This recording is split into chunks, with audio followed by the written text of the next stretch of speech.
Hello guys, welcome back to my channel Shri S S N world. तो कैसे हैं आप सब? आशा करते हैं आप सब लोग बहुत अच्छे होंगे और खूब मन लगाकर पढ़ाई कर रहे होंगे। ठीक है, तो पॉलिटी का हमारा ये सेकंड चैप्टर है। कल हमने फर्स्ट चैप्टर फिनिश कर लिया था, 7th क्लास की पॉलिटी का। तो पढ़ते हैं क्या है 7th क्लास की पॉलिटी का सेकंड चैप्टर। तो देख पा रहे होंगे, लिखा है स्वास्थ्य में सरकार की भूमिका, यानी कि जो स्वास्थ्य है हमारा, जो हेल्थ वाली चीजें हैं उन पे किसका, सरकार की भूमिका, यानी कि सरकार उस पर क्या काम करती है, किस तरह से चीजें चलाती है। तो ये आप पिक्चर देख पा रहे होंगे। ठीक है, तो क्या है जानेंगे, पढ़ते हैं आगे। लोकतंत्र में लोगों की यह अपेक्षा रहती है कि सरकार उनके कल्याण के लिए कार्य करे। यह शिक्षा, स्वास्थ्य, रोजगार प्रदान करने व गृह निर्माण, सड़कों के विकास तथा बिजली आदि उपलब्ध कराने के माध्यम से हो सकता है। यानी कि सरकार इन इन चीजों पर लोगों की मदद कर सकती है और इन माध्यमों से लोगों की मदद कर सकती है। तो इन माध्यमों को आप याद रखेंगे: शिक्षा, स्वास्थ्य, रोजगार, गृह निर्माण, सड़कों का विकास, बिजली आदि की उपलब्धता के माध्यम से। ठीक है, इस अध्याय में हम स्वास्थ्य के अर्थ और उससे संबंधित समस्याओं को जांचेंगे। इस अध्याय के उपशीर्षक को देखिए: आपके विचार में यह विषय सरकार के काम से किस प्रकार जुड़ा है। यानी कि जो स्वास्थ्य संबंधी चीजें हैं वो सरकार से कैसे जुड़ा हुआ है, सरकार उसमें क्या भूमिका निभा सकती है, क्या हम लोगों के लिए कौन कौन सी चीजें उपलब्ध करा सकती है, जिससे ये चीजें, यानी कि सरकार का इन्वॉल्वमेंट हो जाता है किसमें, स्वास्थ्य में। ठीक है, तो जानेंगे किस तरह से सरकार हमें इन चीजों से क्या करती है, हमारी मदद करती है। ठीक है, तो इस चैप्टर में बेसिकली आपको पता है, हमने कई बार बताया है कि कितने टाइप के क्वेश्चन बनते हैं, तो वो आपको पता है। उन सारे क्वेश्चनों को इसमें डील किया जाएगा। कहाँ आप कंफ्यूज हो सकते हो, वहाँ उस चीजों पे बात की जाएगी। किस तरह से लैंग्वेज घूम सकती है, तो इन चीजों पर बात की जाएगी। ठीक है, तो आप ये पिक्चर देख पा रहे हो, ये मेडिकल वाली इमेज दिख रही होगी आपको। ठीक है, ये गांव की लेडीज हैं पानी भरते हुए, ये सारी चीजें आप देख पा रहे हो। कोई नहीं, स्वास्थ्य क्या है सबसे पहले जानेंगे कि जो हेल्थ है, व्हाट इज द हेल्थ, यानी कि स्वास्थ्य क्या है, किसे स्वास्थ्य कहते हैं हम। ठीक है, स्वास्थ्य के बारे में हमें अनेक प्रकार से सोच सकते हैं। स्वास्थ्य का अर्थ है हमारा बीमारियों और चोट आदि से मुक्त रहना, यानी कि जब चोट लग जाती है तब भी हमारी हेल्थ इश्यूज आते हैं, यानी कि बीमारियां हो जाती हैं तब भी हेल्थ इश्यूज होते हैं। तो हमारा क्या, बीमारियों और किससे, चोट आदि से मुक्त रहना। लेकिन स्वास्थ्य केवल बीमारियों से संबंधित नहीं है।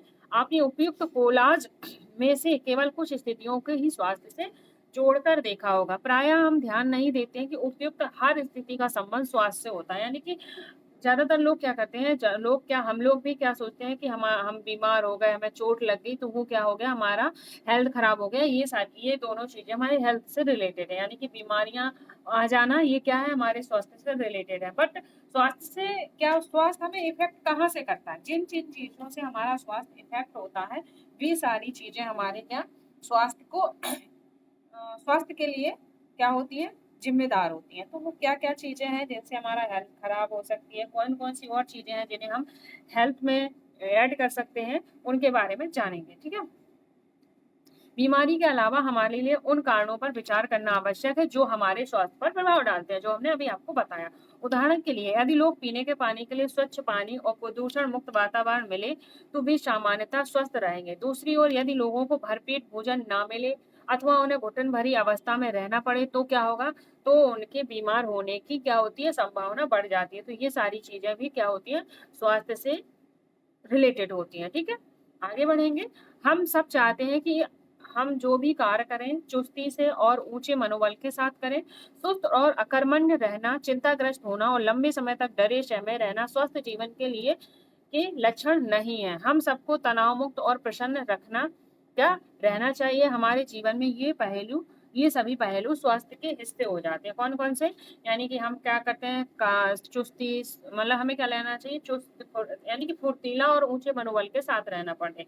लेकिन क्या होता है, ज्यादातर क्या हो, सुस्ती हो, मन ना लगे, चिंताग्रस्त हो, लंबे समय तक डरे सहमे रहे, तो ये सारी चीजें भी हमारे क्या होती हैं, स्वास्थ्य को इफेक्ट करती हैं। तो ये सब चीजें आपने देखी।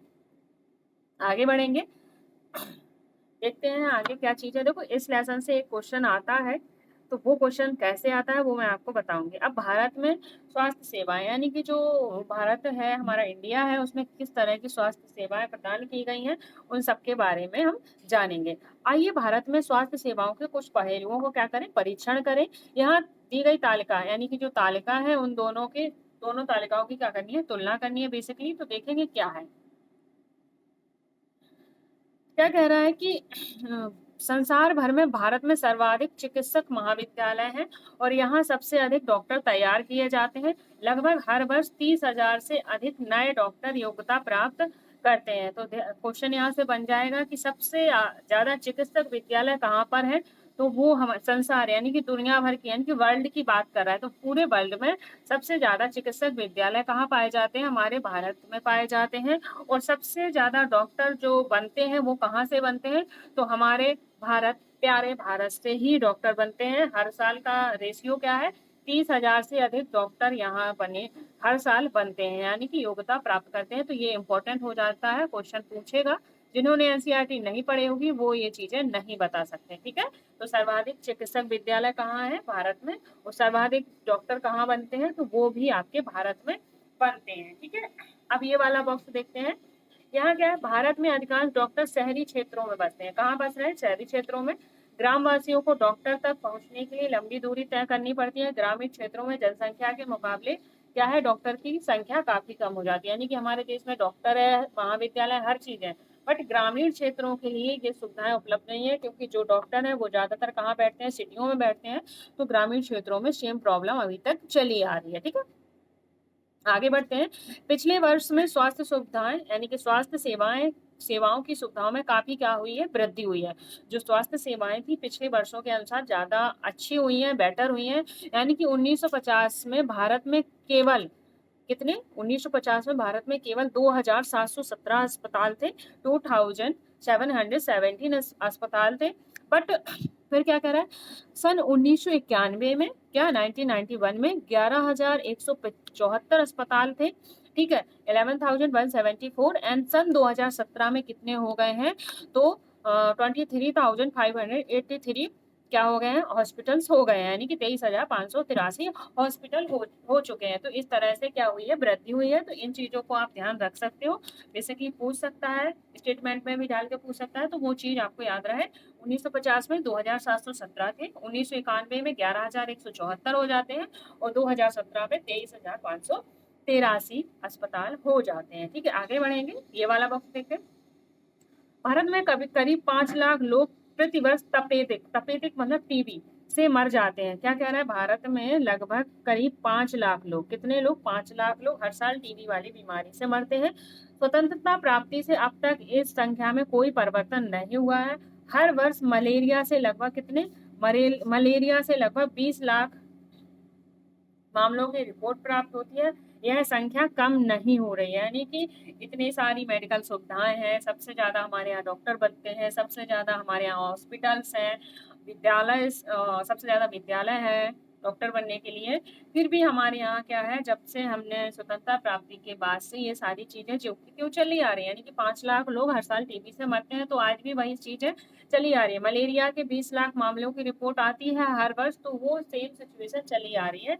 तो क्या ये सारी चीजें सेम ही हैं, इतनी सुविधा होने के बाद भी ये सारी चीजें क्या है, हमारे यहाँ सेम ही चली आ रही हैं। भारत में विदेश में बहुत बड़ी संख्या में इलाज कराने हेतु चिकित्सक पर्यटक आते हैं। यानी कि जो भारत में विदेशों से बहुत बड़ी संख्या में क्या आते हैं इलाज कराने, चिकित्सा पर्यटक आते हैं। वे उपचार के लिए भारत के कुछ ऐसे अस्पतालों में आते हैं जिनकी तुलना संसार के सर्वश्रेष्ठ अस्पतालों में की जाती है। यानी कि जो विदेशों से लोग आ रहे हैं, क्या करवाने, इलाज करवाने आ रहे हैं, वो किन अस्पतालों में आते हैं, जो भारत के अस्पताल हैं, जाने माने अस्पताल हैं, जिनकी तुलना यानी कंपैरिजन बहुत अच्छे अस्पतालों के साथ की जाती है, वो वहाँ इलाज कराने आते हैं।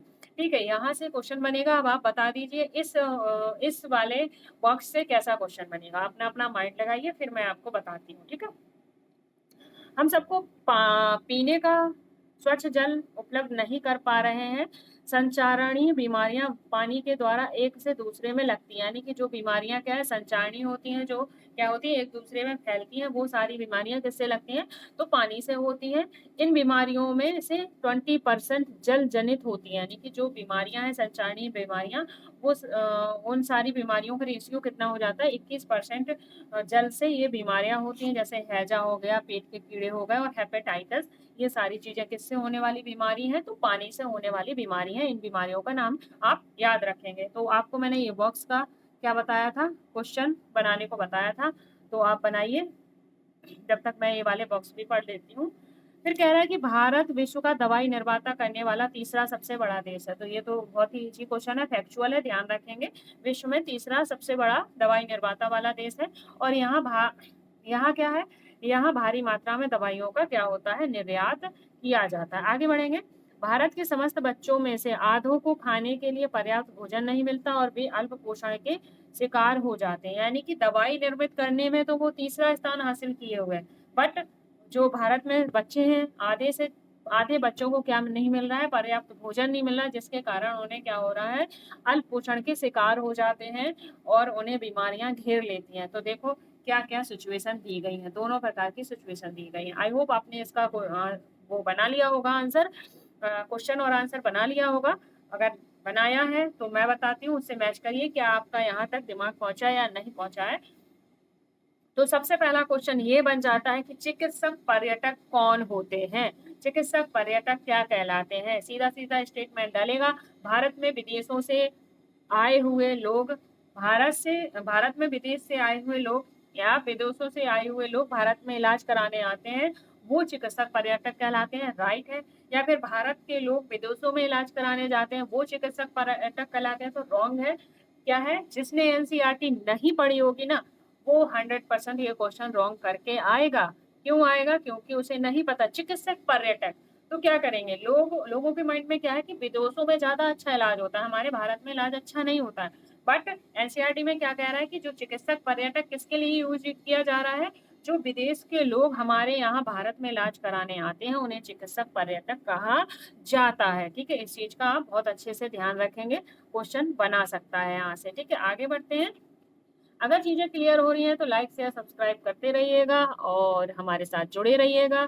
जो भी बच्चे सीटेट की प्रिपरेशन कर रहे हैं उन्हें आप क्लास शेयर कर दीजिएगा, जिससे उनका भी सीटेट क्वालिफाई हो जाए इस बार। ठीक है, और हमारी सीटेट क्वालिफाई करने के लिए जो मैंने वीडियो बनाई थी, स्ट्रेटजी बनाई थी, वो वीडियो आप जरूर देख लेंगे। जिन्हें नहीं देखा होगा उन्हें भी आप शेयर कर देंगे वो वीडियो, जिससे कि वो अपने कम समय में प्रिपरेशन अच्छे से कर सके। जिसने अभी तक प्रिपरेशन नहीं स्टार्ट की है, अगर वो वीडियो देखकर जो जो चीजें मैंने बताई हैं अगर वो अप्लाई करता है तो उसका 100% सीटेट क्वालिफाई हो जाएगा। और आप लोग तो हमसे बहुत दिनों से जुड़े हुए हो, तो आपका तो सीटेट क्वालिफाई 100% होगा। ठीक है, तो जो चीजें हमने बताई हैं वो आपके लिए भी सफिशियंट है, एंड जो बच्चे अभी प्रिपरेशन नई नए स्टार्ट कर रहे हैं तो उनके लिए भी सफिशियंट है, वो भी देख सकते हैं। ठीक है, आगे बढ़ते हैं। आगे कह रहा है, बीमारियों से बचाव और उनके उपचार के लिए हमें उचित स्वास्थ्य सेवा चाहिए। क्या कहा, जैसे स्वास्थ्य केंद्र, अस्पताल, परीक्षणों के लिए प्रयोगशाला, यानी कि चेकअप वगैरह होते हैं, जांचें वगैरह होती हैं, उनके लिए प्रयोगशाला हो, एम्बुलेंस की सुविधा हो, ब्लड बैंक आदि, जो मरीज को आवश्यक सेवा और देखभाल उपलब्ध करा सके, ऐसी सुविधाओं की व्यवस्था को चलाने के लिए हमें स्वास्थ्य सेवकों और स्वास्थ्य सेवक और नर्सों, योग डॉक्टरों तथा अन्य विशेषज्ञों की जरूरत है, जो परामर्श दे सके, रोग की पहचान कर सके और इलाज कर सके। मरीजों के इलाज के लिए हमें आवश्यक दवाइयां व उपकरण भी चाहिए।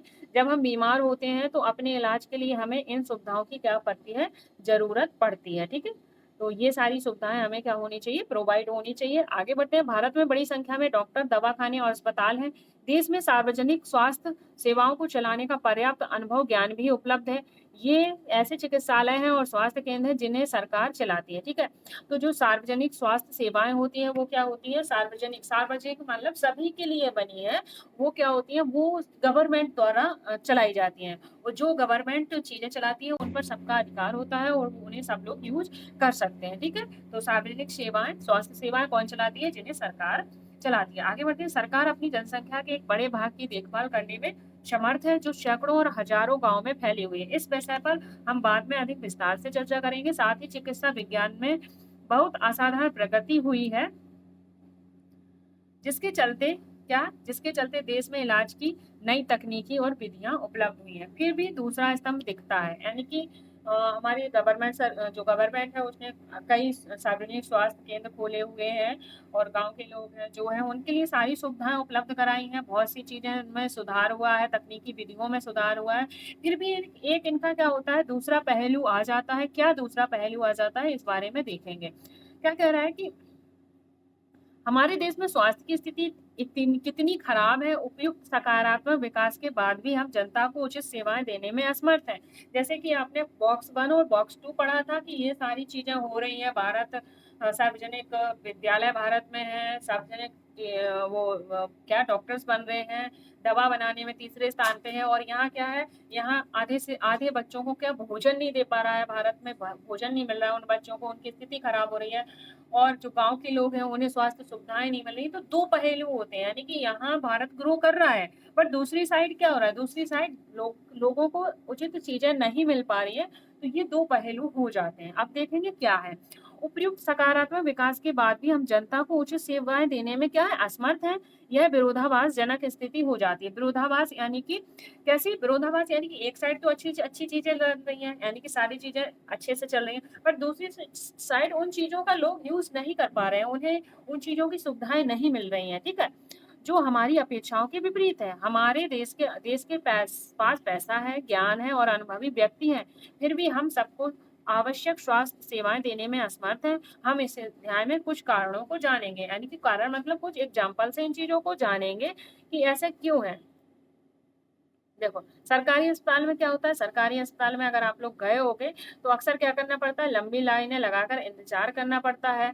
ठीक है, और चीजें देखेंगे। देखो, हर चीज का दो पहलू होते हैं। ठीक है, तो उन दोनों पहलुओं को जानना चाहिए। कभी कभी क्या होता है, लोग बाग क्या करते हैं, आम जिंदगी में क्या होता है, आम जिंदगी में भी लोग एक लोगों की बात सुन लेते हैं कि फलाने ने ऐसा कह दिया, यानी कि किसी ने ऐसा कहा है आपके बारे में, और आप आग बबूला हो जाते हो। नहीं गाइस, ऐसा नहीं करना है। हम भी एक मिडिल क्लास बैकग्राउंड से हैं, हम भी कोई ज़्यादा वो नहीं है। तो जो मिडिल क्लास के बच्चे होते हैं वो मिडिल क्लास के लोगों की फीलिंग समझ सकते हैं। ठीक है, हमारा क्या है, हमारे पास अगर हमारे घर में एक गवर्नमेंट जॉब आ जाती है तो हमारी सबकी जिंदगियां बन जाती हैं, जिसके लिए हम सब आंखें फोड़ रहे हैं, पढ़ रहे हैं, माँ बाप हमारे लिए पैसे लगा रहे हैं। तो उन्हें हमें क्या करना है, यूज करना है, ना कि इस चक्कर में वो करना है कि अरे आज इसने हमारे बारे में ऐसा कहा तो हम उसको पलट के 10 बातें कहेंगे। नहीं, आज जो कह रहा है उनकी शांति से सुनो, इग्नोर करो, अपना पढ़ाई पे फोकस करो। और कभी भी एक लोगों की बात सुनकर आप लड़ने या उनसे मनमुटाव मत करिएगा। हमेशा उन चीजों को अपनी आंखों से देखो, कानों से सुनो, जब उनको विश्वास करना चाहिए। ठीक है, तो मेरा तो यही सजेशन है। हम भी हैं, हम एक लेडीज के लिए समाज को फेस करना, घर परिवार को फेस करना, बहुत सारी जिम्मेदारियां होती हैं। उन सारी चीज़ों को फेस करके पढ़ना पढ़ाना बहुत ही क्या हो जाता है, अपने आप में एक बड़ी बात हो जाती है। जो लेडीज होंगी या जो बच्चे होंगे वो इस चीज़ को रिलेट कर पा रहे होंगे जो मैं कहना चाह रही हूँ। तो ये क्या है, ये हमारे, देखो, ये इश्यूज हैं, सबकी लाइफ में है। बट हमें क्या करना है, हमें इन्हीं इश्यूज को लेकर आगे बढ़ना है। क्या करना है, आगे बढ़ना है। मैं तो सोचती हूँ कि हमारी लाइफ में जितनी डिफिकल्टीज आती हैं उन्हें लेकर रोना नहीं है, बट कि उन्हें ये सोचना है कि ये प्रॉब्लम्स आई है तो हम इस प्रॉब्लम से कैसे बाहर निकलेंगे। ठीक है, तो ये सोचना चाहिए हमेशा, ये नहीं। मैं मैं अपनी बताऊं तो बहुत सारी डिफिकल्टीज हैं, हर चीज है लाइफ में, बट नहीं, वो लाइफ से हमें क्या मिल रही है, मोटिवेशन मिल रहा है कि मैं आज, मेरे पास जॉब नहीं है, मेरे पास ऐसी चीज़ें नहीं है तो मैं ये चीज़ नहीं कर पा रही हूँ। अगर मैं जॉब ले लेती हूँ तो मैं ये सारी चीज़ें कर सकती हूँ। तो वो क्या करता है, वो हमें जॉब को पाने के लिए, अपने ड्रीम को, अपने गोल को पाने के लिए क्या करता है, आगे बढ़ने में और हेल्प करता है। हमारे अंदर एक एनर्जी क्रिएट करता है कि नहीं, job at any how I can, किसी भी कंडीशन में मुझे जॉब चाहिए।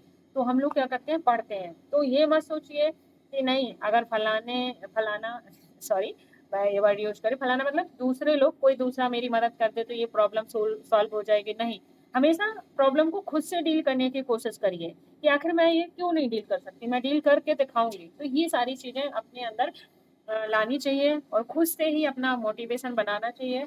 मैं कभी भी किसी भी चीज का मोटिवेशन नहीं देखती हूँ, क्योंकि मुझे लाइफ से ही बहुत सारे मोटिवेशन मिलते हैं। और जब भी मेरे साथ कोई नेगेटिव चीज होती है तो मैं उसे पॉजिटिव वे में लेकर सोचती हूँ कि आखिर ये चीज हमारे साथ क्यों हुई है। अगर मैं ऐसे ही होती या मैं कहीं अच्छे से पोस्टेड होती तो ये शायद चीजें हमारे साथ ना होती। ऐसे आप लोग भी सोचा करो। इससे क्या होता है कि माइंड पॉजिटिव रहता है और पढ़ने में मन लगता है। ठीक है, तो कोई नहीं, बहुत होगी भाषणबाजी, पढ़ते हैं आगे। बस थोड़ा सा शेयर करना था, बता दिया आपको। अगर आप फीलिंग समझ गए होगे तो आप भी आगे इनको अप्लाई करिएगा, आपको भी बहुत ज़्यादा फायदा मिलेगा और आप एक स्ट्रॉन्ग बनोगे और प्रॉब्लम फेसिंग बन जाओगे, और जो लोग कह रहे हैं, दुनिया भर की बकवासबाजी कर रहे हैं, उनको इग्नोर करना सीख जाओगे और अपनी फैमिली के लिए जीना सीख जाओगे। ठीक है? चलो आगे बढ़ते हैं।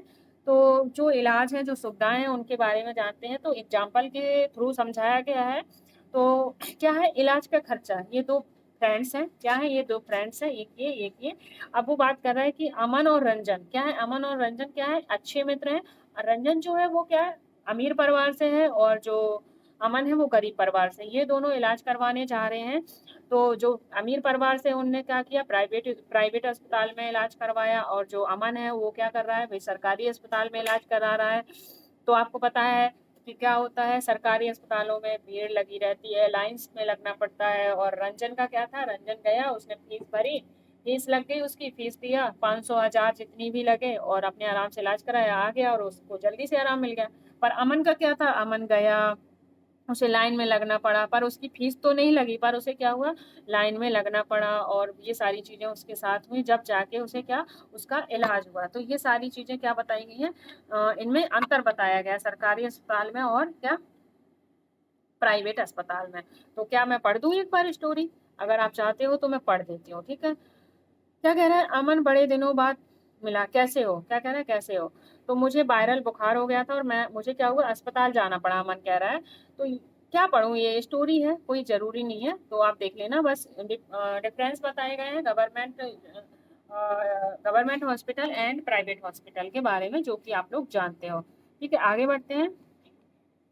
यहाँ भी दिखाया गया है कि मेरा इलाज तो ज़्यादा खर्चा नहीं हुआ, यानी कि जो अमन है वो कह रहा है इलाज में ज़्यादा खर्चा नहीं हुआ, इसका ज़्यादा हुआ, क्योंकि ये प्राइवेट में गया था और ये सरकारी में गया था। पर सरकारी में क्या होता है, बहुत ज़्यादा लाइन्स लगानी पड़ती है, मल्टीपल टाइम हमें हॉस्पिटल के चक्कर लगाने पड़ते हैं, ये सारी चीज़ें होती हैं। ठीक है, आगे बढ़ेंगे। आगे कह रहा है सार्वजनिक और निजी स्वास्थ्य सेवाएं क्या क्या हैं। पढ़ लेती हूँ क्योंकि इससे क्वेश्चन आ जाएगा कि कौन कौन सी सुविधाएं मिलती हैं यहाँ पर, क्या क्या चीजें होती हैं, तो वो क्लियर हो जाएंगे। ठीक है, कोई नहीं, 1 मिनट लगेगा। अच्छा, मुझे भी वायरल हुआ था, मैं भी इसी सोमवार से स्कूल आ रहा हूँ। मैं डैडी किंग्सवे के नए अस्पताल में डॉक्टर को दिखाने ले गए। वह बहुत अच्छा वहाँ बहुत अच्छा लगा। अस्पताल की बिल्डिंग कैसी थी, बहुत अच्छी थी, चकाचक, मतलब बहुत अच्छी थी। मुझे लगा कि कोई 5 सितारा होटल है। डैडी कह रहे थे कि यह प्राइवेट हॉस्पिटल है, अस्पताल है, यहाँ बढ़िया से बढ़िया क्या होती है, सुविधाएं मिलती है। रिसेप्शन काउंटर पर ही डैडी को 500 रुपए देने पड़े। डॉक्टर को दिखाने से पहले ही पता है, वहाँ बड़ा अच्छा संगीत बज रहा था, और बहुत कुछ कितना साफ सुथरा और जगमगा रहा था। ठीक है, कहाँ की बात हो रही है, प्राइवेट हॉस्पिटल्स की। फिर क्या कह रहा है, डॉक्टर ने मुझे परीक्षण करवाने को कहा, पर वहां तो सब लोग दोस्तों की तरह बात कर रहे थे। एक महिला ने जांच के लिए मेरा खून लिया, उसने बातों बातों में खूब मजाक किया, और मुझे दर्द का पता नहीं चला। जब मेरा परीक्षण के नतीजे आए तो हम वापस डॉक्टर के पास गए। उन्होंने नतीजे को देखकर कहा कि सब कुछ ठीक है, मुझे सिर्फ वायरल हुआ है। कुछ उन्हें दवाइयां लिख दी और आराम करने को कहा। क्या तुमने रियलिटी में, टीवी में ये चुटकुला सुनाया था इनकी मैडम ने? तो ये चीजें चल रही थी। ठीक है, आगे बढ़ते हैं। अब गवर्नमेंट स्कूल की, सॉरी, स्कूल का नाम आ रहा है, गवर्नमेंट हॉस्पिटल की चीजें सुनो। कह रहा है कि तुम्हें यह सारी बातें बताने के लिए मैं कब से इंतजार कर रहा हूँ। अच्छा, अपनी तो कहो, तुम किस अस्पताल में गए थे? तो अब सच में कितना, तुम्हारा वाला अस्पताल जितना अच्छा तो नहीं था। पहले तो अब्बा मुझे ले ही नहीं जाना चाहते थे, क्योंकि इसमें समय बहुत लगने वाला था। तो गवर्नमेंट अस्पताल में समय ज़्यादा लगता है, और सच में कितना ज़्यादा समय लगा। हम एक बड़े से सरकारी अस्पताल में गए, हमें ओपीडी काउंटर पर ही एक लंबी लाइन में खड़ा रहना पड़ा। मेरी तबीयत इतनी खराब हो रही थी कि मैं पूरे समय अब्बा के सहारे टिका खड़ा रहा, यानी खड़ा नहीं हो पा रहा था, टिका हुआ खड़ा था। जब हमारी बारी आई तो डॉक्टर ने मेरी जांच और खून की जांच कराने के लिए कहा। इसके लिए हमें एक लंबी लाइन में खड़े होना पड़ा। जब जहां जांच के लिए खून लिया जा रहा था, वहां भी बहुत क्या थी, भीड़ थी। हम 3 दिन बाद खून की जांच का नया नतीजा मिला, फिर हम वापस अस्पताल गए। उस दिन वहां कोई डॉक्टर नहीं बैठी थी। मुझे इसका ओपीडी कार्ड दिखाओ और खून की रिपोर्ट जल्दी लाओ, ये सारी चीजें थी। फिर क्या हुआ, इसे वायरल लगता है, कोई फिक्र नहीं है, बुखार उतरने की गोली इसे देनी है, बस, और कुछ नहीं है। मेरे अस्पताल था तो बढ़िया, पर उन्हें मुझे ज्यादा दवाइयां दे दी और मेरे इलाज में ज्यादा खर्च हो गया। यानी कि इनके इलाज में ज्यादा खर्च हुआ, इनके में कम खर्च हुआ, क्योंकि ये गवर्नमेंट में गए थे। तो ये सारी क्या है, आप इनकी विभिन्नताएं जान सकते हो, क्या क्या चीजें थी। आगे बढ़ते हैं। सार्वजनिक और निजी सेवाओं में क्या अंतर है? तो हमने जो कहानी पढ़ी है, कहानी के हिसाब से आपको सार्वजनिक और निजी सेवाओं में अंतर बताना है। ठीक है, आगे बढ़ते हैं। सार्वजनिक स्वास्थ्य सेवाएं। सार्वजनिक स्वास्थ्य सेवाएं क्या है, जानेंगे। सार्वजनिक स्वास्थ्य सेवा स्वास्थ्य केंद्रों व अस्पतालों की एक श्रृंखला है जो सरकार द्वारा क्या की जाती है, चलाई जाती है। ये केंद्र व अस्पताल आपस में जुड़े होते हैं, यानी कि क्या केंद्र और अस्पताल क्या होते हैं, आपस में जुड़े होते हैं। इस चीज का ध्यान रखेंगे, जिससे ये शहरी व ग्रामीण दोनों क्षेत्रों को सुविधाएं प्रदान करते हैं और सभी बीमारियां साधारण से लेकर विशेष देखभाल की जरूरत वाली बीमारियों का इलाज प्रदान करते हैं। ठीक है, यानी कि सारी बीमारियों का इलाज यहाँ होता है। ग्राम के स्तर पर एक स्वास्थ्य केंद्र होता है, ध्यान से सुनना। ग्राम स्तर पर क्या होता है, एक स्वास्थ्य केंद्र होता है जहाँ प्रायः क्या होती है, एक नर्स होती है और एक ग्राम स्वास्थ्य सेवक रहता है। ध्यान से सुनना, ग्राम स्तर पर क्या होता है, एक स्वास्थ्य केंद्र, यानी कि ग्रामीण स्तर पर भी एक स्वास्थ्य केंद्र होता है। उस स्वास्थ्य केंद्र में क्या होगा, एक नर्स होगी और एक ग्राम स्वास्थ्य सेवक भी होता है। ये ध्यान रखना, यहाँ से क्वेश्चन बन सकता है। ठीक है, आगे बढ़ेंगे। इन्हें सामान्य बीमारियों के इलाज के लिए प्रशिक्षण दिया जाता है और वे प्राथमिक स्वास्थ्य केंद्र के डॉक्टर की देखरेख में कार्य करते हैं। यानी कि ये जो नर्स है, जो ग्राम स्वास्थ्य सेवक है, इन्हें क्या किया जाता है, प्रशिक्षण दिया जाता है। इलाज के लिए क्या किया जाता है, प्रशिक्षण दिया जाता है और ये प्राथमिक स्वास्थ्य केंद्र के डॉक्टरों की देखरेख में करते हैं। ग्रामीण क्षेत्र में ऐसे केंद्र कई गांव की जरूरतों को क्या करते हैं, पूरा करते हैं। जिला स्तर पर जिला अस्पताल, यानी ग्राम स्तर पर ग्राम का अस्पताल होता है, जिला स्तर पर जिला अस्पताल होता है जो इन सभी स्वास्थ्य केंद्रों की देख रेख करता है। यानी कि जो ग्राम स्तर पर स्वास्थ्य केंद्र खुले हुए हैं, इनकी देख रेख कौन करता है, तो जो जिला स्तर पर अस्पताल खुला है वो करता है। ठीक है, आगे बढ़ेंगे। आगे कह रहा है कि जैसे वह एक वह था जिनमें अमन को क्या किया गया, अमन को ले जाया गया था, और ऐसे विशेष सरकारी अस्पताल हैं। आगे बढ़ते हैं। इस स्वास्थ्य सेवा को कई कारणों से सार्वजनिक कहा जाता है। क्यों, मतलब सार्वजनिक क्यों कहा जाता है, इनके क्या रीजन है?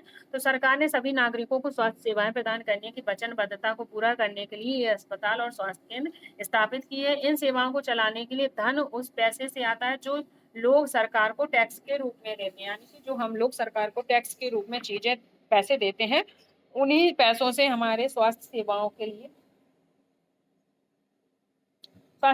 लिए क्या पैसे सुविधाएं प्रोवाइड करवाई जाती हैं। ठीक है, सार्वजनिक स्वास्थ्य व्यवस्था का एक महत्वपूर्ण पहलू यह है कि इसका उद्देश्य अच्छी सेवाएं निःशुल्क या बहुत कम कीमत पर देना है। यानी कि जो सार्वजनिक सेवाएं हैं स्वास्थ्य की, वो निःशुल्क और कम पैसों पर देने के लिए क्या है, महत्वपूर्ण है, जिससे गरीब लोग भी क्या कर सके, इलाज करा सकें। जब पैसा कम होगा या निःशुल्क होगा तो गरीब लोग भी क्या कर सकते हैं, इसमें इलाज करवा सकते हैं। हमारे सरकार को कर क्यों देना चाहिए, यानी कि हमें सरकार को टैक्स क्यों देना चाहिए, इस बारे में हम पढ़ते हैं। क्या है, सरकार कर से प्राप्त धन का उपयोग विभिन्न प्रकार की सार्वजनिक सेवाओं को मुहैया कराने में खर्च करती है, जिससे सभी नागरिकों को क्या होता है, फायदा होता है। यानी कि जो कर मिल रहा है, जो टैक्स मिल रहा है, उससे सरकार क्या करती है, बहुत सी सार्वजनिक सुविधाएं चलाती है, जिससे लोगों का क्या होता है, लोगों को सुविधाएं मिलती है। जैसे प्रतिरक्षा, पुलिस, न्यायिक व्यवस्था, राजमार्ग इत्यादि कुछ सेवाओं से सभी नागरिकों को लाभ होता है। अन्यथा इन सेवाओं की व्यवस्था स्वयं नागरिक नहीं कर सकता है। करों से ही कुछ विकासात्मक कार्यक्रम एवं सेवाएं उपलब्ध होती हैं। क्या क्या सेवाएं हो जाती हैं, तो जैसे गवर्नमेंट स्कूल्स खुले हैं तो जो टीचर्स को सैलरी मिलती है वो टैक्स के रूप में, जो टैक्स लोग जमा करते हैं वहां से ही आती है। तो शिक्षा, स्वास्थ्य, रोजगार, सामाजिक कल्याण, व्यावसायिक प्रशिक्षण इत्यादि जिनसे जरूरतमंद नागरिकों को लाभ मिलते हैं। करों से प्राप्त धन का उपयोग कुछ प्राकृतिक आपदाओं जैसे बाढ़, भूकंप, सुनामी आदि मामलों में राहत और पुनर्वास के लिए भी किया जाता है। यानी कि मान लो कहीं पर बाढ़ आ गई है, सूखा आ गया, तो वहां के लोगों को जो पैसे दिए जाते हैं वो किससे मिलते हैं, तो जो लोग कर भरते हैं उन्हीं से सरकार उन्हें पैसे देती है। ठीक है, अब अंतरिक्ष, परमाणु एवं प्रक्षेपा शास्त्र से संबंधित कार्यक्रमों को भी करों के द्वारा क्या किया जाता है, प्राप्त राजस्व से ही चलाया जाता है। सरकार खास तौर से गरीबों को कुछ सेवाएं प्रदान करती है जो वे बाजार में नहीं खरीद पाते। इसके उदाहरण स्वास्थ्य संबंधी सेवाएं हैं। तो कर के द्वारा ही ये चीजें होती हैं। विदाउट, अगर कर नहीं दिया जाएगा तो ये सारी चीजें क्या हो जाएंगी, रुक जाएंगे। ठीक है, तो आई होप चीजें आपको समझ में आ रही होंगी। आ रही हैं तो क्या करना है, आपको लाइक शेयर सब्सक्राइब करना बिल्कुल भी नहीं भूलना है। ठीक है, तो जब क्या पैसे कम रहेंगे या निःशुल्क सेवाएं मिलेंगी तो गरीब भी इनका फायदा उठा सकता है। आगे बढ़ते हैं। स्वास्थ्य सेवाओं का अन्य महत्वपूर्ण कार्य है कि बीमारियों जैसे टीबी, मलेरिया, पीलिया, दस्त लगना, हैजा, चिकनगुनिया आदि को फैलने से रोकना। इसकी व्यवस्था सरकार को लोगों के सहयोग से करनी होती है, अन्यथा यह असफल हो जाएगी। यानी कि इन चीज़ों को फैलने से रोकने के लिए हमें भी सरकार की क्या करनी चाहिए, हेल्प करनी चाहिए। अगर हम लोग ही हेल्प नहीं करेंगे तो सरकार इन चीज़ों में असफल हो जाएगी। उदाहरण के लिए मच्छरों को पैदा होने से रोकने के लिए अभियान को सफल बनाने के लिए यह सुनिश्चित करना पड़ेगा कि क्षेत्र के सभी लोग अपने कूलर व घरों की छतों पर आदि पर क्या करें, पानी एकत्रित ना होने दें। अगर पानी एकत्रित होगा तो क्या होंगे, मच्छर होंगे तो मलेरिया और बीमारियां फैलेंगी। ठीक है, देखो जहां से क्वेश्चन बन सकता है वहां मैं आपको पढ़ा रही हूँ, समझा रही हूँ, और जहां से रेयर चांस है, जहां से क्वेश्चन का ज्यादा वो नहीं है, तो वो चीजों को समझाते जा रही हूँ। यानी कि ये चीजें गवर्नमेंट हमें प्रोवाइड कराती है, इस तरह से प्रोवाइड कराती है। तो इनमें से कोई अगर स्टेटमेंट बना के डाल देगा तो आप लोग टैकल कर जाओगे, तो ध्यान से सुनते रहिएगा। आगे बढ़ते हैं। हमारे संविधान के कुछ लोगों के हितों को सुनिश्चित करना और सबको स्वास्थ्य सेवाएं प्रदान करना सरकार का क्या है, प्राथमिक कर्तव्य है। अगर क्वेश्चन बन जाता है कि सरकार का प्राथमिक कर्तव्य क्या है, तो वो हो जाता है क्या, हमारे देश के लोगों को क्या करना, स्वास्थ्य सेवाएं प्रदान करना। तो ये सरकार का कौन सा कर्तव्य है, प्राथमिक कर्तव्य है। इस चीज का आप ध्यान रखेंगे। आगे बढ़ते हैं। सरकार को हर व्यक्ति के जीवन के अधिकार की रक्षा करनी चाहिए। किसकी रक्षा करनी चाहिए, जीवन के अधिकार की रक्षा करनी चाहिए। यदि कोई अस्पताल समय पर व्यक्ति को इलाज नहीं प्रदान कर पाता है तो इसका तात्पर्य है कि उसके जीवन की सुरक्षा क्या है, नहीं दी जा रही है। यानी कि उसे जीवन की सुरक्षा नहीं दी जा रही है। आगे बढ़ते हैं। अदालत ने यह भी कहा है कि सरकार का कर्तव्य है कि वह मरीजों को आवश्यक स्वास्थ्य सेवाएं दे, जिससे आकस्मिक इलाज की सुविधा भी सम्मिलित हो।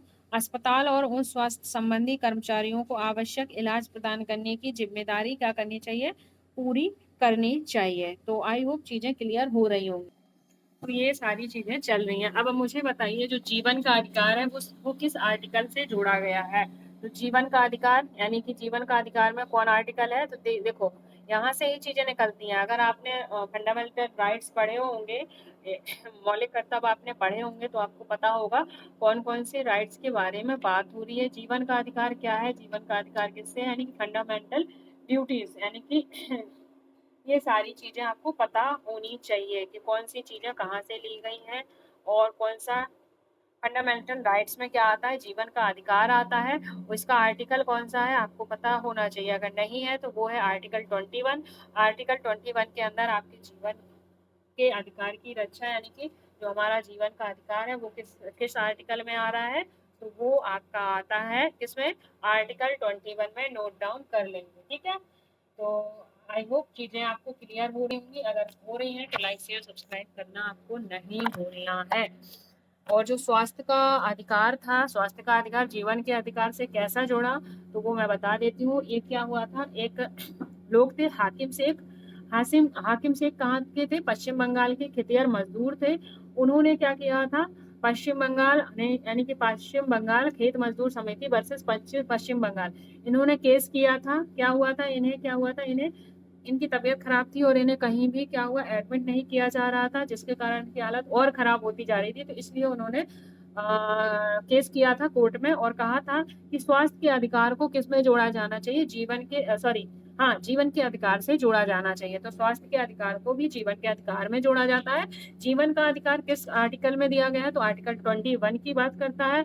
और जो हाकिम शेख वाला केस हुआ था वो किससे रिलेटेड है, तो स्वास्थ्य के अधिकार को जीवन से अधिकार से जोड़ने के लिए कौन से 1996 में किया गया था। तो आप लिख लेंगे, पश्चिम बंगाल खेत मजदूर समिति वर्सेस पश्चिम बंगाल, ठीक है, केस है ये। तो पश्चिम बंगाल खेत मजदूर समिति में कौन था मेन, हाकिम शेख मजदूर था।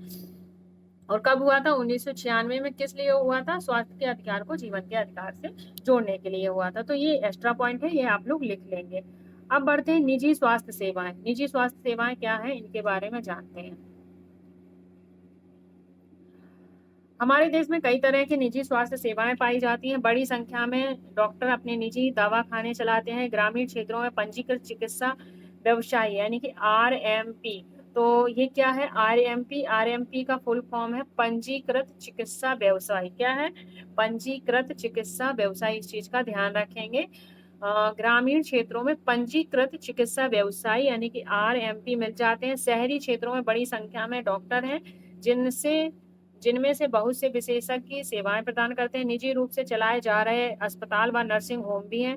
काफी संख्या में क्या है, प्रयोगशाला है जो परीक्षण करती हैं और विशिष्ट सुविधाएं उपलब्ध कराती है, जैसे एक्सरे हो गया, अल्ट्रासाउंड हो गए। ऐसी दुकानें भी हैं जहां से हमें क्या मिलती है, दवाई मिलती है। तो पहला क्वेश्चन ये बन जाता है कि आरएमपी क्या होता है। तो आरएमपी क्या है, आरएमपी एक पंजीकृत चिकित्सा व्यवसाय को आरएमपी कहते हैं। तो इसका फुल फॉर्म आप लोग याद रखेंगे, पूछा जाता है। ठीक है, आगे बढ़ते हैं। तो यहाँ कोई इम्पोर्टेंट चीजें नहीं है, देख पा रहे हो, ये पढ़ देती हूँ। ये क्या है, ये कह रहा है कि एक सरकारी अस्पताल में अपने बीमार बच्चों के साथ एक औरत यूनिसेफ के अनुसार हर साल, किसके अनुसार, यूनिसेफ के अनुसार, इंपॉर्टेंट है, यूनिसेफ के अनुसार 10 लाख बच्चे ऐसे संक्रमण से मर जाते हैं जिन्हें रोक पाना संभव है। यानी कि 10 लाख बच्चे ऐसे हैं, ऐसा संक्रमण हुआ है कि अगर उनका उपचार किया जाए तो वो सही हो सकते हैं, बट फिर भी वो मर जाते हैं। तो यूनिसेफ के अनुसार हर साल 10 लाख बच्चे ऐसे संक्रमण से मर जाते हैं जिन्हें रोक पाना संभव है, फिर भी वो मरे जा रहे हैं। तो यूनिसेफ ने ये बात कही थी। आगे बढ़ते हैं। चीजें क्लियर हो तो क्या करना है, लाइक शेयर सब्सक्राइब करना बिल्कुल भी नहीं भूलना है गाइस। ठीक है, आगे बढ़ते हैं। जैसे कि इनके नाम से ज्ञात होता है कि निजी स्वास्थ्य सेवाओं सरकार का स्वामित्व अथवा नियंत्रण नहीं होता है। सार्वजनिक स्वास्थ्य सेवाओं के विपरीत इन निजी स्वास्थ्य संस्थाओं में मरीजों को हर सेवा के लिए क्या करना पड़ता है, बहुत धन यानी कि पैसे देने पड़ते हैं। आज निजी स्वास्थ्य सेवाएं चारों ओर दिखाई देती हैं। अब तो बड़ी बड़ी कंपनियां अस्पताल भी चलाती हैं, कुछ कंपनियां दवाइयों को बनाने और बेचने में भी लगी हैं। शहरों के कोने कोने में दवाइयों की दुकानें देखी जा सकती हैं। अब स्वास्थ्य सेवा और समानता, क्या सब के लिए पर्याप्त स्वास्थ्य सेवाएं उपलब्ध हैं, यानी कि जो स्वास्थ्य सेवा और समानता है, यानी कि स्वास्थ्य सेवा और उसमें क्या समानता की बात, सभी को स्वास्थ्य सेवाएं मिल रही है नहीं मिल रही है, उन बारे में हम पढ़ेंगे। हम भारत में ऐसी स्थिति का सामना कर रहे हैं जहां निजी सेवाएं तो बढ़ रही हैं परंतु सार्वजनिक सेवाएं नहीं बढ़ रही हैं। ऐसी दशा में लोगों को मुख्यतः निजी सेवाएं ही उपलब्ध हो पाती हैं। ये शहरी क्षेत्रों में क्या है, केंद्रित होती हैं। ठीक है, इन सेवाओं का मूल्य क्या होता है, इन सेवाओं का मूल्य अपेक्षाकृत क्या हो जाता है, अधिक हो जाता है, अधिक रहता है। यानी कि जो निजी स्वास्थ्य सेवाएं हैं, प्राइवेट हॉस्पिटल है, उनका क्या है, उनका जो इलाज का खर्चा है वो क्या है, बहुत ज्यादा है।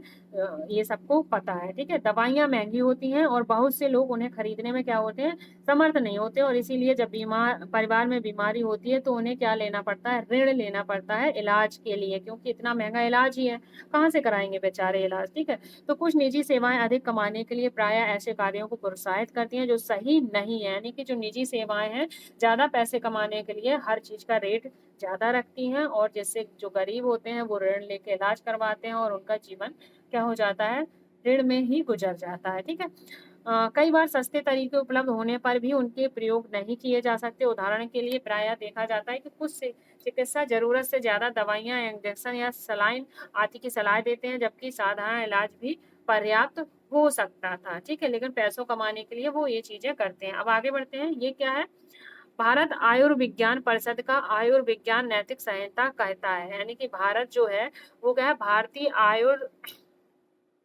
एक मिनट, भारतीय आयुर्विज्ञान परिषद का आयुर्विज्ञान नैतिक संहिता कहता है, जहां तक संभव हो प्रत्येक चिकित्सक को औषधि के जेनेरिक नाम की उपचार पर्ची में लिखने चाहिए। यानी कि जो जेनेरिक नाम की दवाइयां होती हैं उन्हें ही सजेस्ट करना चाहिए डॉक्टरों को, क्योंकि और सुनिश्चित करना चाहिए यह कि युक्ति और उपयुक्त रूप में होती है। यानी कि ये धीरे धीरे क्या करती हैं, उपचार करती हैं, और ये क्या होती है, अच्छी होती है। तो किस तरह की दवाइयों का सजेशन देता है हमारा आयुर्विज्ञान, तो वो जेनरिक दवाइयों का सजेशन देता है। किस नाम की दवाइयां, जेनरिक नाम की दवाइयां। कौन सजेशन देता है, तो आयुर्विज्ञान नैतिक संहिता कहता है। ठीक है, भारतीय आयुर्विज्ञान परिषद का आयुर्विज्ञान नैतिक संहिता कहता है कि लोगों को डॉक्टरों को ज्यादा ज्यादा जेनेरिक नाम की दवाइयों को लोगों को सजेस्ट करना चाहिए। तो ये इंपॉर्टेंट पॉइंट हो जाता है, यहाँ से क्वेश्चन बन सकता है, तो आप इसे ध्यान में रखिएगा। ठीक है, देखो पॉलिटी में क्या है, बहुत सारी आपको स्टोरियां मिलेंगी और उसी स्टोरी से एक एक चीज को क्लियर करा जाएगा और वहीं से आपके क्या बनते हैं, क्वेश्चन बनते हैं। ये देखो, आगे बढ़ते हैं। तो कैसी लग रही है क्लास, बताना नहीं भूलेंगे। तथ्य है कि जनसंख्या के 20% लोग ही बीमारी के दौरान आवश्यक दवाइयों को खरीदने में सक्षम है। यानी कि जो पॉपुलेशन है उनमें से 20% लोग ही हैं जो दवाइयाँ खरीदने में क्या है सक्षम है, और अदर लोग नहीं है। वे लोग जिन्हें हम गरीब नहीं समझते दवा संबंधी खर्चों को उठाने में कठिनाई का अनुभव करते हैं। यह अध्ययन में यह पाया गया है कि जो लोग अस्पताल में किसी बीमारी या चोट लगने के कारण भर्ती होते हैं उनमें से 40% लोग खर्चों का भुगतान करने के लिए क्या करते हैं, पैसे उधार या अपनी कुछ संपत्ति बेचकर ही अपना इलाज करवा पाते हैं। ठीक है। ग्रामीण इलाकों में चलता अक्सर एक जीप ही मरीजों के लिए चलता फिरता क्या बन जाता है, दवाखाना बन जाता है। आगे बढ़ेंगे। गरीब लोगों के लिए परिवार में हर बीमारी चिंता और मुसीबत का कारण बन जाती है। यानी कोई गरीब लोग हैं, उन्हें खाने के लिए पैसे नहीं है, ऊपर से बीमारियां हो जाएं तो क्या होगा, चिंता होगी, टेंशन होगी। ठीक है। तो ये सारी चीजें हो जाती हैं। इससे भी बड़ी बात यह है कि ऐसी स्थिति बार बार आती है। गरीब लोग पहले ही पोषण की कमी का शिकार होते हैं। ये परिवार उतना भोजन नहीं खाते जितना इन्हें खाना चाहिए, और उन्हें जीवन की आधारभूत आवश्यकताएं जैसे पानी, पीने का पानी, घर के लिए पर्याप्त जगह, साफ वातावरण तथा उपलब्ध नहीं हो पाता है, और इसीलिए उनके बीमार पड़ने की संभावना क्या होती है, अधिक रहती है। बीमारी पर होने वाले खर्चे से उनकी हालत और क्या हो जाती है, खराब हो जाती है। कभी कभी केवल पैसा ही लोगों के बेहतर इलाज में बाधक नहीं होता है। उदाहरण के लिए महिलाओं को तुरंत इलाज के लिए डॉक्टर के पास नहीं ले जाया जाता है। कई आदिवासी क्षेत्रों में स्वास्थ्य केंद्र कम है और वे भी अच्छी तरह नहीं चलाए जाते, वहाँ निजी स्वास्थ्य सेवाएं उपलब्ध नहीं। यानी कि जो गरीब लोग होते हैं उनके पास तो पैसे की प्रॉब्लम्स वैसे ही भी होती है, फिर भी ऊपर से बीमारियां आती हैं, बार बार बीमारियां आती हैं तो क्या होती है, टेंशन, चिंता आती है। और बार बार बीमारी आने का रीजन क्या है, उनके पास पैसों की कमी ऑलरेडी है, और इस कमी के चलते उन्हें क्या होता है, अच्छा खाना पीना नहीं मिलता, तो ये बीमारियां और बढ़ जाती हैं। तो ये सारी चीजें क्या होती हैं, गरीबों के लिए बहुत ही दुखदाई होती हैं। और कभी कभी क्या होता है, जो महिलाएं बीमार हो जाती हैं तो लोग ज्यादा ध्यान नहीं देते हैं कई जगह पर, तो महिलाओं की बीमारियां और बढ़ जाती हैं। ऐसे बहुत सारी चीजें हैं। ये आप अपने समाज से, अपनी फैमिली से या कहीं से भी रिलेट करके आप इन चीज़ों को समझ सकते हो कि कैसे क्या चीज़ें होती हैं। ये देखो, ये गर्भवती महिला है और इनके यहाँ क्या है, कोई अस्पताल नहीं है, तो ये देखो पैदल जा रही है और वहाँ इलाज करवाने का पैदल जा रही है, कई किलोमीटर ये पैदल चलती है, फिर इन्हें क्या मिलता है, इलाज की सुविधाएं मिल पाती हैं। क्या किया जा सकता है, यानी कि जो ये जो असुविधाएं हैं इनके लिए हम क्या कर सकते हैं, क्या नहीं कर सकते हैं, जानेंगे।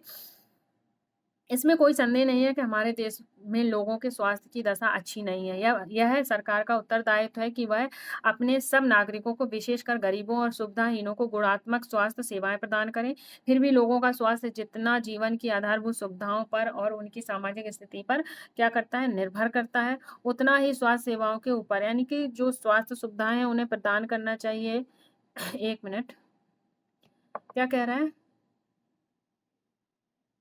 नागरिकों या विशेषकर गरीबों को, सुविधाहीनों को गुणात्मक स्वास्थ्य सेवाएं प्रदान करनी चाहिए। कैसी गुणात्मक से स्वास्थ्य सेवाएं प्रदान करनी चाहिए। फिर भी लोगों का स्वास्थ्य जितना जीवन की आधारभूत सुविधाओं पर और उनकी सामाजिक स्थिति पर निर्भर है, उतना ही स्वास्थ्य सेवाओं के ऊपर भी निर्भर है। यानी कि रोज की मर्रा के जीवन जीने से, खाने पीने में जितना निर्भर है, उतना ही हमें स्वास्थ्य सुविधाओं पर भी लोगों का जीवन निर्भर करता है। ठीक है। इसलिए लोगों के स्वास्थ्य की दशा सुधारने के लिए दोनों पक्षों पर कार्य करना आवश्यक है। ऐसा करना संभव है। अगले पृष्ठ में पर दिए गए उदाहरण देखिए। यानी कि जो स्वास्थ्य सुविधाएं हैं, यानी कि ओनली बीमारी के लिए आप चीजें चला दोगे। ठीक है। सतत विकास लक्ष्य 3, जो सतत विकास है, हेल्थ डेवलपमेंट में सतत विकास दिए गए हैं, कितने हैं, 17 है सतत विकास। तो उसमें से नंबर 3 पे आपका कौन सा आता है, तो नंबर 3 पे उत्तम स्वास्थ्य और खुशहाली। तो ये बहुत ही इंपॉर्टेंट है, उसका आपको मैं PDF शेयर कर दूंगी, वो सतत विकास आप देख लीजिएगा। ठीक है, कौन से कितने नंबर पर दिए गए हैं। आगे बढ़ते हैं। तो स्वास्थ्य सुविधाएं के लिए आपने देखा है कि इलाज ही इम्पोर्टेंट नहीं है, उसके साथ उनकी खान पीन और रहन सहन, इन चीज़ों पर भी हमें ध्यान देना पड़ेगा। अब केरला में क्या हुआ उसका अनुभव करते हैं। केरला की बात है 1996 में। केरल सरकार ने राज्य में कुछ महत्वपूर्ण परिवर्तन किए। राज्य के पूरे बजट में 40%, कितना प्रतिशत, 40% पंचायत को दिया। इससे पंचायतें अपनी आवश्यकताओं को योजनाबद्ध कर उनकी पूर्ति कर सकती थी। इससे गांव के लिए पीने का पानी, आहार, औरतों के औरतों के विकास और शिक्षा आदि के लिए उचित व्यवस्था सुनिश्चित करना क्या हो सका, संभव हो सका। तो केरला की बात कर रहा है, कब की, 1996 की। उन्होंने कितने परसेंट, 40% पैसा पंचायतों को दिया, किस किस के लिए, तो इन चीजों के लिए दिया है। इनका ध्यान रखना, यहाँ से क्वेश्चन पूछा जा सकता है। ठीक है, तो आई होप चीजें आपको क्लियर हो रही होंगी। आगे बढ़ते हैं। इसके फलस्वरूप जल वितरण व्यवस्था की जांच की गई, स्कूल और आंगनबाड़ियों के काम को सुनिश्चित किया गया और गांव की विशेष समस्याओं का ध्यान दिया गया। स्वास्थ्य केंद्रों में भी सुधार किया गया। इन सब कार्यों से स्थिति में सुधार आया। इतने प्रयत्नों के बाद भी कुछ समस्याएं तो बनी रही, जैसे दवाइयों की कमी, अस्पतालों में अपर्याप्त बिस्तर और पर्याप्त डॉक्टरों का ना होना आदि। इन समस्याओं को दूर करने की आवश्यकता है। अधिक जानकारी के लिए लॉग इन करें। ठीक है, तो केरला में 40% जो पैसा था वो पंचायतों को दिया गया, किस लिए, अस्पतालों की सुविधाओं प्राप्त कराने के लिए। और फिर भी इनके बावजूद, इतने पैसे होने के बावजूद, इतनी सुविधाओं करने के बावजूद भी ये सारी प्रॉब्लम्स देखी जा रही थी। ठीक है, आगे बढ़ते हैं। आइए हम अब अन्य देश का उदाहरण देखते हैं, यानी कि अन्य एक देश है, वहां पे क्या है, एक देश है कोस्टारिका। कौन सा देश है, कोस्टारिका। ठीक है, यहाँ क्या चीजें थी देखेंगे। कोस्टारिका को मध्य अमेरिका का सबसे स्वस्थ देश माना जाता है। ठीक है, क्वेश्चन पूछा जाएगा कि मध्य अमेरिका का सबसे स्वस्थ देश कौन सा है, तो आपका कोस्टारिका हो जाता है। ठीक है, स्टेटमेंट में भी डाल देगा कि कोस्टारिका एक सबसे स्वस्थ देश है, तो स्टेटमेंट आपका राइट हो जाएगा। ठीक है, आगे बढ़ते हैं। इसका मुख्य कारण उनके संविधान में निहित है। कई वर्षों पहले कोस्टारिका ने एक बहुत महत्वपूर्ण निर्णय लिया था कि विदेश में सेना नहीं रखेंगे। तो कोस्टारिका में क्या है, कोस्टारिका देश में कोई भी सेना नहीं है, क्योंकि सेना पे जो पैसा खर्च होता है वो पढ़ाई और स्वास्थ्य में वो लोग खर्च करते हैं। इससे उन्हें सेना पर व्यय किए जाने वाले धन को लोगों की शिक्षा, स्वास्थ्य और अन्य आधारभूत खर्चों पर लगाया था। ठीक है, आगे बढ़ेंगे। तो ये दोनों स्टेटमेंट इंपॉर्टेंट है। पहला स्टेटमेंट ये कि कोस्टारिका अमेरिका का सबसे स्वस्थ देश है। दूसरा ये कि कोस्टारिका कोई सेना नहीं रखता है। जो पैसा सेना में खर्च होता है उस पैसे को उन्होंने स्वास्थ्य संबंधी, स्वास्थ्य और शिक्षा में लगाया है। ठीक है, आगे बढ़ेंगे। कोस्टारिका की सरकार मानती है कि देश के विकास के लिए देश का स्वस्थ होना जरूरी है। बहुत ही इंपॉर्टेंट चीज है। पहला सुख क्या होता है, स्वास्थ्य, यानी कि आपने सुना होगा, पहला सुख निरोगी काया, दूसरा सुख घर में माया, इस तरह के सुख होते हैं। ठीक है, इस इसलिए अपने देशवासियों के स्वास्थ्य पर बहुत ध्यान देती है। कोस्टारिका की सरकार अपने सभी निवासियों को स्वास्थ्य के लिए मूलभूत सेवाएं व सुविधाएं देती है, जैसे क्या, पीने का पानी, सुरक्षित पानी और सफाई, पोषण, आवास आदि। स्वास्थ्य की शिक्षा को बहुत महत्वपूर्ण माना जाता है, यानी कि जो स्वास्थ्य संबंधी शिक्षाएं हैं उन्हें बहुत महत्वपूर्ण माना जाता है। और सभी स्तरों पर स्वास्थ्य संबंधी ज्ञान शिक्षा का जरूरी भाग बन गया, यानी कि जहाँ वो स्वास्थ्य, जहाँ पर उनकी जो शिक्षाएं हैं उसमें स्वास्थ्य संबंधी सब्जेक्ट वगैरह रिलेट किए गए हैं, जिससे लोग क्या करें, स्वस्थ रहें और अपने इन चीज़ों को ध्यान में रख कर चलें। ठीक है, आई होप आपको चीज़ें क्लियर हो रही होंगी। अगर हो रही हैं तो लाइक शेयर सब्सक्राइब करना नहीं भूलना है। तो कोस्टारिका वाला इंपॉर्टेंट है, इसे इंपॉर्टेंट मार्क्स कर लीजिएगा। आगे बढ़ते हैं। जो मैं अंडरलाइन करती हूँ उन्हें आप भी हाईलाइट कर लीजिएगा, जिससे कि आपको क्या हो, रिवीजन में आसानी हो और अच्छे से आप रिवाइज करते हुए चले। तो ये सारी चीज़ें हम पढ़ चुके हैं, पोषाहार स्तर वगैरह वगैरह, ये सारी चीज़ें। अब ये देख लेते हैं शब्द संकलन क्या है। शब्द संकलन, तो यहाँ से क्वेश्चन आ जाता है, क्या पता उस शब्द का अर्थ दे दे और आप समझ ना पाओ क्या दे रहा है। तो पहले बात करते हैं सार्वजनिक क्या होता है, मैंने क्लियर किया है बट फिर भी पढ़ लेते हैं। वे सेवा कार्य जो देश के सब लोगों के लिए और मुख्य रूप से सरकार द्वारा आयोजित किया जाता है। इसमें स्कूल, अस्पताल, टेलीफोन सेवाएं आदि शामिल हैं। लोग इन सेवाओं की मांग कर सकते हैं और यदि संस्थाएं ठीक से काम नहीं करती हैं तो इन पर क्या कर सकते हैं, सवाल उठा सकते हैं। तो ये सारी सार्वजनिक सेवाएं होती है। अब निजी सेवा क्या होती है, निजी सेवाएं वो सेवाएं होती हैं जो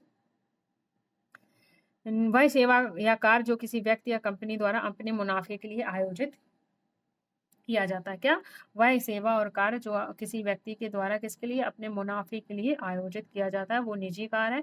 फिर बात करते हैं चिकित्सक, पर्यटक क्या होते हैं। यहाँ से क्वेश्चन बन सकता है, वेरी वेरी इंपॉर्टेंट है चिकित्सक, पर्यटक। ठीक है, तो इसे हाईलाइट कर लीजिएगा और स्टार लगा लीजिएगा।